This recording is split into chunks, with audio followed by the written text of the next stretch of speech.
finally, brothers, this is very, very important because the last comment I made on Carl's Facebook thing that was a little bit on the Carl, be careful side. Sure. Was it was about all the things with the Harvey Weinstein and all the sexual assault things that have been coming up with Kevin Spacey and all, and I was saying, be careful. Why don't we just let the paparazzi media throw all of this stuff around and hash it out and chew on that bone and stuff like that? But let's stay out of it, because we are told as Christians not to judge. We are told as Christians that, do not throw the stones unless you're free of all sin. Yeah. And trust me. No, I don't know. I mean, I don't want to dwell on a disagreement here, but I got to say, I really think that that I don't know. I beg to differ on this one. That I really think I'm doing the right thing, because somebody's got to talk about this. I mean, granted, a lot of people are piling on or whatever, but I try to come at it from a point of view where I'm trying to really say, I'm trying to find a different angle about it, and also because I don't know if I got to talk to you about this, and it's a whole other long story that I know you. I've read I heard your story about how you've had that problem in your life. Yeah, so I'm just saying that that for the listeners, I'm going to tell the whole story. But if you look on my Facebook wall, you'll find it referred to a bunch of places. But I almost got assaulted by somebody when I was a kid, and this has really upset me. All this stuff, and so. I say, go ahead and name these guys, call them out, get rid of them. There's nothing but evil in people that do this to children, period. I don't care what they went through. I don't care. Okay. I'm sorry. That's just how it is. Okay. I could forgive as far as, 8. Not wanting. Here's verse 8. Okay. If you want Jesus in your life and you want joy and happiness and peace in your life, verse 8. Finally, brothers, whatever is true, of course it's true what they've been doing, whatever is honorable, whatever is just, whatever is pure, whatever is lovely, whatever is gracious, if there is any excellence, if there is anything worthy of praise, think and talk about these things. Sure. Think about these things. Okay. Keep on doing what you have learned and received and heard and seen in me, then the God of peace will be with you. I've got to butt in here for a second, sure, Elizabeth, and just because I think that's a message I've really, really been, meditating on day in, day out right now, is speaking good things. Speaking with good intention, speaking the things that I want into order, and if you're speaking about the bad things about people or other people or about your life, you're not speaking in the positive. Okay. And I think that it's important for me to just always be speaking in the positive so that I'm not stoking the negativity that may already be there within me, Yeah. That's what God is truly saying, is that if we want His joy, His peace, His happiness, and His presence to be evident, the joy radiating from our face so that people see it in us and they're drawn to us and they're attracted to us. It's just very, very important that we follow this. This is Philippians chapter 4.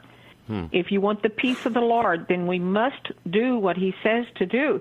Like when I'm writing this book that I'm writing, I'm going to go up to, I've got it open here, to the first chapter 2. It is talking about in Deuteronomy.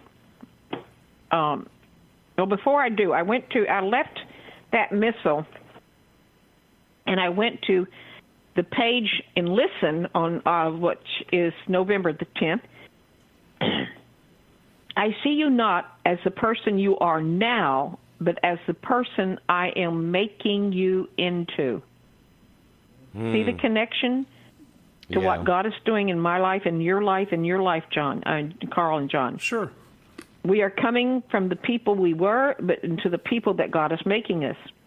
Yeah. And then the next thing down, it says, I do not do second-class work. That's good. So God's going to do what He has to do. And then the next thing down, that's from Isaiah 43. The next thing down, it says, I know that you need me, so I make myself available at all times. See how he's connecting my pages to the same theme. God is here with us, and what I'm supposed to do to keep him there. So if I did the things way you wanted them done, if I did the things the way you wanted them done, our relationship would never grow. Yeah. And then I go over to when the Lord speaks to the heart. That was from Listen. When the Lord speaks to the heart, I opened it up. I was going to open it up to page 110, but it fell open to page 96 and chapter 13. That's 97. And chapter 13 starts out, "May my peace and my joy be with you." Mic drop. Right. Be in peace. Keep your soul serene, even in the midst of present-day disturbances of the unforeseen or of events. Speaking to what we're really talking about here, guys. Do we get ourselves involved with what's going on in the world? Yeah. Politics, the celebrities out there. The only thing that we should really be involved with anything that's happening going on in the world is praying for everything that's happening going on in the world. And say, God, have mercy on us, like the shootings recently. Yeah. Tragic, but again, we can say it's tragic, but if we realize that everything is unfolding right now that's been prophesied in the Bible, then we'll know that, hey, he's here, not only here now in your presence if you dwell on the things that are good and see things in a positive way, but the actual physical presence of the return of Jesus is on his way back. And there is no doubt in my mind about it, and anybody that loves the Lord knows it's true what I'm saying. Okay. Back here. So it says, "Be at peace, keep your soul serene, even in the midst of present-day disturbances of the unforeseen of events. Receive my message calmly through these messengers who are at times are somewhat uncouth and brutal." That's what I was talking about. Johnny talks about how he has to go to work. He goes through an area of town that what describe it, Johnny? Skid Row. Well, it's known as Skid Row. It's the largest homeless population in America, and it's definitely there's no good words for it. There's no way to describe it with anything but dirty, nasty words. Because okay, I'm going to give you a good word. Remember the parable of the Good Samaritan? Yes. Well, there's in the ditch. There they lie. Definitely. Beat up by life. Yeah, I mean, absolutely. People do sleep in the gutter, there, and it's a gross place. But I like how in that verse there it spoke to me because it says messenger, and that his messengers can be uncouth. And yes. I've been reading a lot about angels the last couple weeks, and that word there, when it says in the original, it would translate the same way as an angel, and because an angel, the word angel means messenger, and some of that idea that his messengers aren't these cute and pretty depictions that we've been sold, but that they're these strong spiritual forces meant to traverse between God and us, and to give us those messages so that when you do meet your angel, meet your guardian, for me, meeting my guardian angel, they can be, in the word, uncouth, right? Yeah, right. You never know. You just never know who, if that's what is an angel in disguise, or if Jesus is in. Well, Jesus says, "Whatever you do to the least of my brothers, you're doing it unto me." Jesus is within each and every person. So whether it's lying in the peatified gutter over there, that's Jesus, and that's the person that we, the Good Samaritan, have to reach out and help. I'm going to continue on here about make an effort to decipher my words of love found on these poorly scribbled graffiti. That sounds like your place all over the place. Yeah, that's it. The essential is not their content, and their content is always, "My child, I love you." God talks to us in the very mysterious ways. Even sometimes through my husband, I hear, like today, my husband said to me again, one more time, slow down, and I needed to slow down. I was trying to multitask and dropping things. And I knew when he said it, that's God, slow down. So next thing over that he says, that this priest says, have trust and be in peace as to your past. That's so many times purified. How many times have we been purified of the past? Oh, my. Yeah. Wow. Have trust and be in peace as to the present. Oh, okay. Things going on in our lives, isn't it? And mine is not secure as far as the human or the world would say. Why didn't you save more? Why didn't you do a better job? Mine is very insecure, but mine is on solid ground. And the rock is cornerstone is there. Yeah. So have trust and peace in the present. Do you not feel that I am there near you? Now remember, I've got this pouch right there on the table sitting beside me that's holding the presence of Jesus Christ. Do you not feel that I am right there near you? Oh, yes, I did. Within you and with you. Now, God was wanting me to bring forever in that joy and happiness and excitement of He is here. Bring it there always, regardless of whether, like a while ago, I was sitting here waiting for the show to go on, and I said, boy, I want to go get that pouch and hold it in my hand. I'd already given communion to the blessed, to that dear soul. And the Holy Spirit's going, you don't need that. God is right here. Yeah. And so I just closed my eyes, took a deep breath, and said, God, you're here, and just enjoyed that presence again.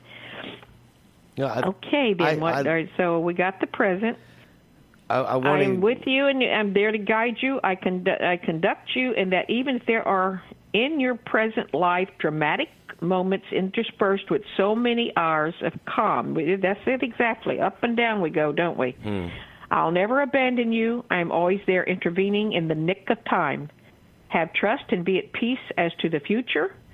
Yes, the end of your life will be dynamic, sincere, and fruitful. I needed to hear that. The end of your life will be dynamic, sincere, and fruitful. I'm 70. Your guys are still little.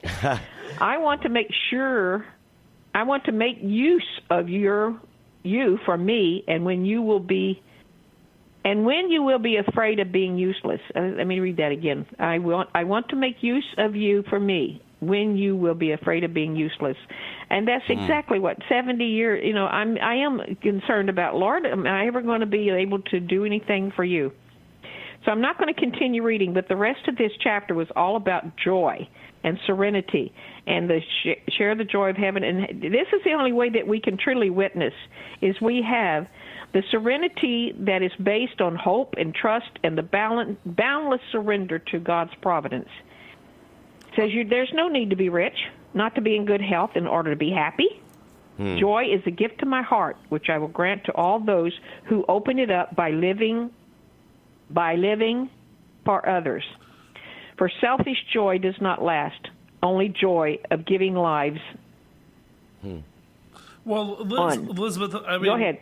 You said something about you're wondering, when do I get to do something for God? But the thing is, what you need to realize, and what people need to realize in respect to their own lives, is that, maybe you haven't done, just like you're saying, you don't have to be rich to be successful or happy, but you also have to realize it isn't necessarily having a huge impact. I know you and John are working on a new idea for another show that could have a really good impact, hopefully. But I'm saying at the same time, it's like, you were a nurse, you were a mom and a grandmother, and you were a wife, and there's all these different ways that you have done work for God, and you've helped me tremendously, and Johnny and Jake.